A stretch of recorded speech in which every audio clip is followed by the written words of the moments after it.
Magandang hapon po sa inyong lahat. Ito po ang latest update natin sa The Hague, no?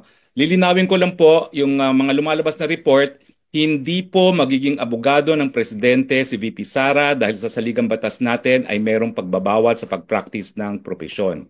So ang kanyang karapatan po bumisita ay birang anak, no? So ulitin ko po, hindi siya papasok bilang isang abogado. Pero kanina po, alas 9 hanggang alas 10 sa imedya, ay nakapasok po at nakabisita si Executive Secretary Medaldea, former Executive Secretary Medaldea, at importante po na malaman ninyo kung anong lagay ng ating presidente. So ES, kamusta po ang naging ang ating presidente? Magandang hapon po sa inyong lahat. Okay naman siya. He's in very high spirits.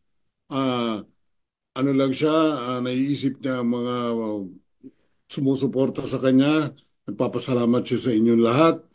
Ituloy niyo lang ang dasal.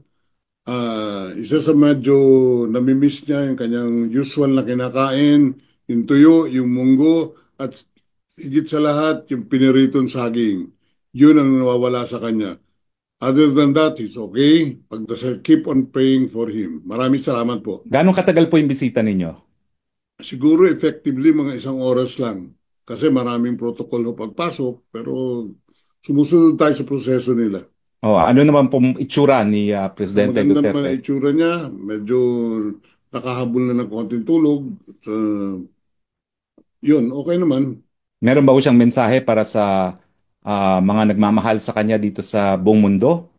Tinanong ko siya niyan. Sabi niya, mahal, mahal na mahal ko kayong lahat. At maraming maraming salamat sa lahat ng suporta na binibigay ninyo sa akin at sa aking pamilya. Okay. So, maraming salamat ES ha. Si ES po ay nagmamadali, nasa baba ng kanyang sundo. We will give you the latest update pag meron naman po. Maraming salamat po. From The Hague, Harry Roque po, your spokes. Bye-bye.